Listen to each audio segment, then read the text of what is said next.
ಅನುಮಾನಾಸ್ಪದ ಭೀಕರ ಸ್ಫೋಟ ಸಂಭವಿಸಿ ಪುಟಾಣಿ ಮಕ್ಕಳು ಸೇರಿ 6 ಜನರು ಆಸ್ಪತ್ರೆಯಲ್ಲಿ ಸಾವು ಬದುಕಿನ ನಡುವೆ ಹೋರಾಟವನ್ನು ನಡೆಸ್ತಾ ಇದ್ದಾರೆ. ಈ ಘಟನೆ ಏನಿದೆ ಬೀದರ್ ಜಿಲ್ಲೆಯಲ್ಲಿ ನಡೆದಿದ್ದು ಅಲ್ಲಿನ ಜನರು ಆತಂಕಕ್ಕೆ ಒಳಗಾಗಿದ್ದಾರೆ. ಬೀದರ್ ಜಿಲ್ಲೆಯ ಹುಮನಾಬಾದ್ ತಾಲೂಕಿನ ಮೋಳಗಿ ಮಾರಿಯ ದೇವಸ್ಥಾನದ ರಸ್ತೆಯಲ್ಲಿ ಈ ಒಂದು ಸ್ಫೋಟ ಸಂಭವಿಸಿದೆ. ಇದಕ್ಕೆ ಸಂಬಂಧಪಟ್ಟ ಹಾಗೆ ಘಟನೆಯಲ್ಲಿ ಏನು ಗಾಯಗೊಂಡಿದ್ದಾರೆ ಅವರ ಸಂಪೂರ್ಣ ಖರ್ಚು ವೆಚ್ಚವನ್ನು ಸರ್ಕಾರವೇ ಭರಿಸುತ್ತೆ ಅಂತ ಹೇಳಿ ಅಲ್ಲಿನ ಜಿಲ್ಲಾಡಳಿತ ಹೇಳಿರುವಂಥದ್ದು. ಈ ಘಟನೆಗೆ ಸಂಬಂಧಪಟ್ಟ ಹಾಗೆ ಸ್ಥಳೀಯ ಪೊಲೀಸರು ಆ ಸ್ಥಳಕ್ಕೆ ಭೇಟಿ ನೀಡಿ ತನಿಖೆಯನ್ನು ಮುಂದುವರಿಸಿದ್ದಾರೆ. ಇವತ್ತು ನಿನ್ನೆ ಏನೋ ಬೀದರ್ ಜಿಲ್ಲೆ ಹುಮನಾಬಾದ್ ತಾಲೂಕಿನ ಮೊಳಗ್ಯಾರದಲ್ಲಿ ಏನು ಸ್ಫೋಟ ಆಗಿದೆ. ಅದರಿಂದ 4 ಮಕ್ಕಳಿಗೆ ಇವತ್ತು ಸುತ್ತಿನ ಗಾಯಗಳಾಗಿದ್ದಾವೆ.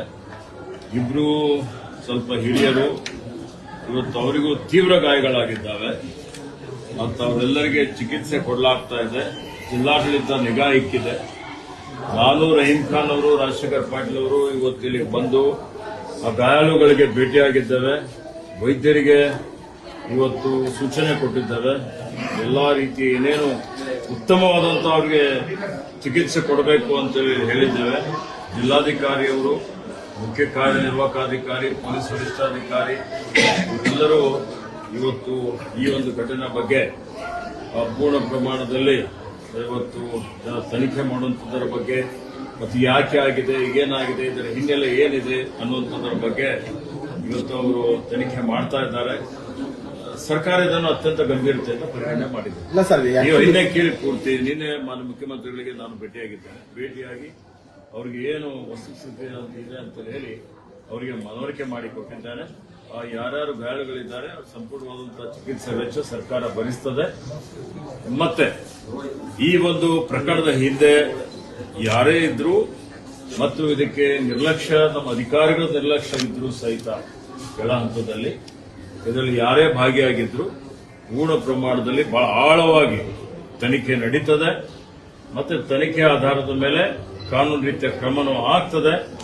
ಆ ಗ್ರಾಮಸ್ಥರಾಗ್ಲಿ ಯಾರು ಆತಂಕ ಪಡುವಂತದ್ದು ಅವಶ್ಯಕತೆ ಇಲ್ಲ ಅನ್ನುವಂತ ಒಂದು ಮಾತನ್ನು ಇಲ್ಲಿ ಹೇಳಿಕೆ ಬಯಸ್ತೇನೆ. ಇವತ್ತು ನಿನ್ನೆ ಏನೋ ಬೀದರ್ ಜಿಲ್ಲೆ ಹುಮನಾಬಾದ್ ತಾಲೂಕಿನ ಮೊಳಗ್ಯಾರದಲ್ಲಿ ಏನು ಸ್ಫೋಟ ಆಗಿದೆ.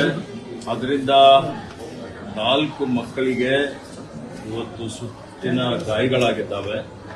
2 ಸ್ವಲ್ಪ ಹಿರಿಯರು, ಇವತ್ತು ಅವರಿಗೂ ತೀವ್ರ ಗಾಯಗಳಾಗಿದ್ದಾವೆ ಮತ್ತು ಅವರೆಲ್ಲರಿಗೆ ಚಿಕಿತ್ಸೆ ಕೊಡಲಾಗ್ತಾ ಇದೆ. ಜಿಲ್ಲಾಡಳಿತ ನಿಗಾ ಇಕ್ಕಿದೆ. ನಾನು ರಹೀಂ ಖಾನ್ ಅವರು, ರಾಜಶೇಖರ್ ಪಾಟೀಲ್ ಅವರು ಇವತ್ತು ಇಲ್ಲಿಗೆ ಬಂದು ಆ ಗಾಯಾಳುಗಳಿಗೆ ಭೇಟಿಯಾಗಿದ್ದೇವೆ. ವೈದ್ಯರಿಗೆ ಇವತ್ತು ಸೂಚನೆ ಕೊಟ್ಟಿದ್ದೇವೆ. ಎಲ್ಲಾ ರೀತಿ ಏನೇನು ಉತ್ತಮವಾದಂತಹ ಅವರಿಗೆ ಚಿಕಿತ್ಸೆ ಕೊಡಬೇಕು ಅಂತೇಳಿ ಹೇಳಿದ್ದೇವೆ. ಜಿಲ್ಲಾಧಿಕಾರಿಯವರು, ಮುಖ್ಯ ಕಾರ್ಯನಿರ್ವಾಹಕಾಧಿಕಾರಿ, ಪೊಲೀಸ್ ವರಿಷ್ಠಾಧಿಕಾರಿ ಎಲ್ಲರೂ ಇವತ್ತು ಈ ಒಂದು ಘಟನೆ ಬಗ್ಗೆ ಪೂರ್ಣ ಪ್ರಮಾಣದಲ್ಲಿ ಇವತ್ತು ತನಿಖೆ ಮಾಡುವಂಥದ್ದರ ಬಗ್ಗೆ ಮತ್ತು ಯಾಕೆ ಆಗಿದೆ, ಏನಾಗಿದೆ, ಇದರ ಹಿನ್ನೆಲೆ ಏನಿದೆ ಅನ್ನುವಂಥದ್ರ ಬಗ್ಗೆ ಇವತ್ತು ಅವರು ತನಿಖೆ ಮಾಡ್ತಾ ಇದ್ದಾರೆ. ओपन ಮಾಡಿದ್ದಾರೆ कृष्णा पूरे डॉक्टर्स देख रहे हैं और पूरा व्यवस्था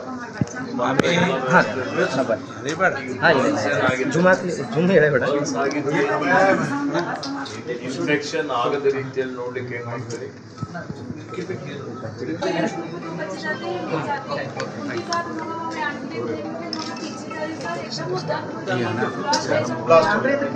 बहुत बड़ा अफसोस हुआ है. तहकीकात करा रहे हम पूरा. ಕ್ಷಣ ಕ್ಷಣದ ಸುದ್ದಿಗಳಿಗಾಗಿ ಫ್ರೀಡಂ ಟಿವಿ ಸಬ್ಸ್ಕ್ರೈಬ್ ಮಾಡಿ, ಲೈಕ್ ಮಾಡಿ ಹಾಗೂ ಫಾಲೋ ಮಾಡಿ. ಹೊಸ ಸುದ್ದಿಗಳ ನೋಟಿಫಿಕೇಶನ್ಗಾಗಿ ಬೆಲ್ ಐಕಾನ್ ಮೇಲೆ ಕ್ಲಿಕ್ ಮಾಡಿ.